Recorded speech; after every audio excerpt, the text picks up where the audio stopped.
अवधूत चिंतन श्री गुरुदेव दत्त. श्री स्वामी समर्थ. दिगंबरा दिगंबरा श्रीपादवल्लभ दिगंबरा. स्वामी भक्तांनो, आजच्या दिवशी मी तुम्हाला एक कथा सांगणार आहे. असे ज्ञान देणार आहे जे तुम्ही आयुष्यभर काहीही करून मिळवू शकणार नाही. म्हणून ही कथा अर्धवट ऐकण्याची चूक तुम्ही करू नका. कारण अर्धवट ज्ञान किती घातक असतं हे तुम्हाला आज या कथेमार्फत समजेल. ही कथा ऐकल्यानंतर तुमच्यावरती ज्या समस्या आहेत त्या दूर होतील आणि गुरुकृपा तुमच्यावर झाल्याशिवाय राहणार नाही. गुरूंचे आशीर्वाद प्राप्त करून घेण्यासाठी आत्ताच कमेंटमध्ये श्री गुरुदेव दत्त कमेंट करा आणि हा संदेश शेवटपर्यंत ऐका. भक्तांनो, आपण झोपेत स्वतःला विसरतो. मग आपले रक्षण कोण करते? आपल्याला श्वास कोण देतो? आपल्याला कोण जिवंत ठेवतो? तर तो आहे देव, भगवंत. आपण त्यांचे नेहमी स्मरण केले पाहिजे आणि त्यांचे नेहमी आभार मानले पाहिजेत. एकदा एक गुरु तपस्वी त्यांच्या शिकवणीत त्यांच्या शिष्यांना वारंवार सांगत असे, देव प्रत्येक कणाकणात उपस्थित आहे. या जगात अशी कोणतीही गोष्ट नाही, ठिकाण नाही जिथे देव उपस्थित नाही. प्रत्येक वस्तूला देव मानले पाहिजे आणि त्यापुढे नतमस्तक झाले पाहिजे. हे त्यांच्या शिक्षणाचे सार होते. त्यांचे शिष्य एक कुठेतरी जात होता. तो समोरून एक हत्ती वेगाने धावत आला. हत्ती चालवणारा सतत ओरडत होता, दूर व्हा, दूर व्हा, हत्ती वेडा झाला आहे.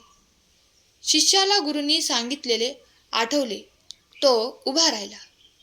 माझ्यासारखाच देव हत्तीतही राहतो असा विचार करत होता. देवाची भीती का वाटावी?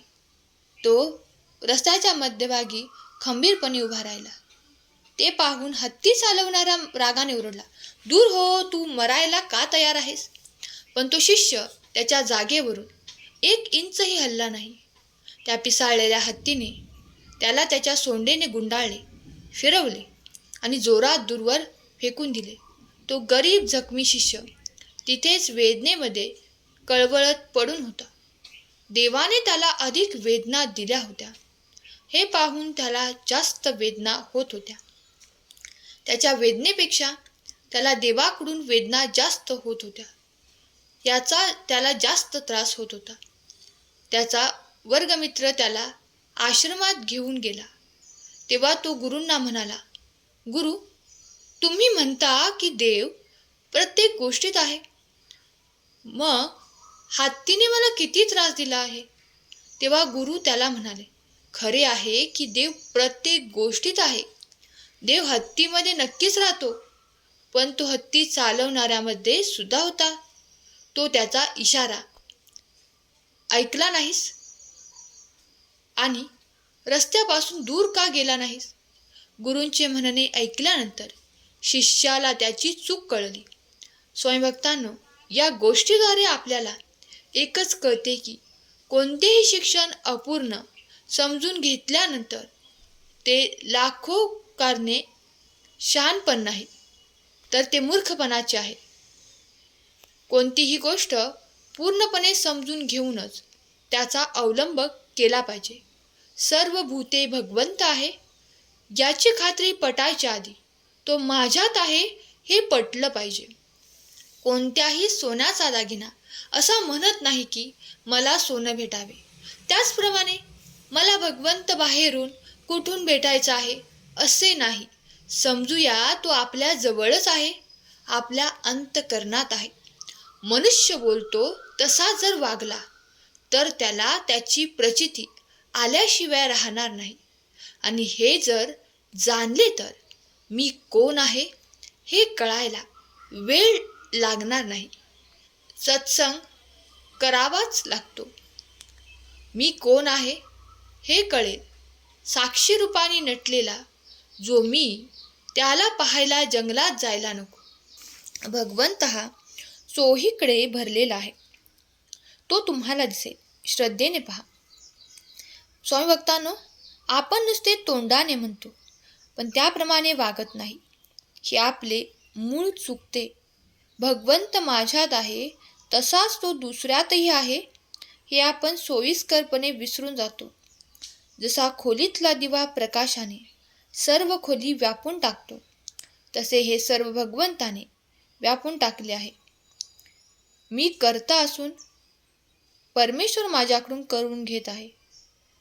भगवंतावर विश्वास ठेवा. तुम्ही खूप भाग्यवान आहात. म्हणून श्री स्वामी समर्थांचा संदेश तुमच्यासमोर आला आहे. जर तुम्ही स्वतःला भाग्यवंत मानत असाल तर संदेशाला लाईक करा, चॅनलला सबस्क्राईब करा आणि खरा स्वामी भक्त टाईप करा. भाग्यवंत लोकांसमोर हा संदेश येत आहे. चुकूनही दुर्लक्ष करू नका, कारण भगवंत तुमच्यावर कृपा करत आहेत.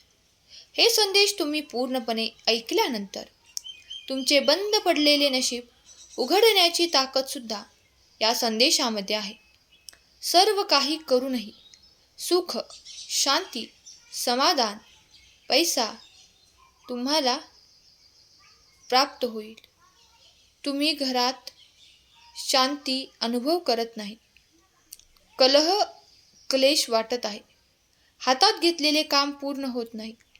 पैशाची अडचण आहे. मुलांच्या भविष्याची चिंता आहे. तर मग या सर्वावरती फक्त एकच आणि एकच उपाय आहे. ते म्हणजे श्रीपाद प्रभूंचे पारायण. त्यांचे पारायण ऐकल्याने सुद्धा सर्व त्रासांपासून मुक्ती मिळते. म्हणून हा संदेश तुम्ही 5 जणांना शेअर करा आणि संदेश न वगळता शेवटपर्यंत ऐका. तुमच्या बंद नशिबाचे दरवाजे भगवंत उघडणार आहेत. स्वामीभक्तांनो, हार मानू नका, रडू नका. भगवंत आपल्या पाठीशी आहेत. हा ठाम विश्वास जर का तुम्ही ठेवला तर तुम्हाला तुमच्या आयुष्यात कशाचीही कमतरता भासणार नाही. सहमत असाल तर होय, सहमत आहे, कमेंट करा. आजचा संदेश शेवटपर्यंत ऐकल्याबद्दल खूप खूप धन्यवाद. स्वामी तुमच्या मुलाबाळांना सुख, समृद्धी, आनंद आणि ऐश्वर्याने परिपूर्ण करोत, ही स्वामींचरणी प्रार्थना. आजचा संदेश आवडला असेल तर कमेंटमध्ये नक्की सांगा. केलेली सेवा स्वामींचरणी अर्पण करते. श्री स्वामी समर्थ. जय जय स्वामी समर्थ. श्री स्वामी समर्थ. जय जय स्वामी समर्थ. श्री स्वामी समर्थ. जय जय स्वामी समर्थ. श्री स्वामी समर्थ. जय जय स्वामी समर्थ. श्री स्वामी समर्थ. जय जय स्वामी समर्थ. श्री स्वामी समर्थ. जय जय स्वामी समर्थ. श्री स्वामी समर्थ. जय जय स्वामी समर्थ.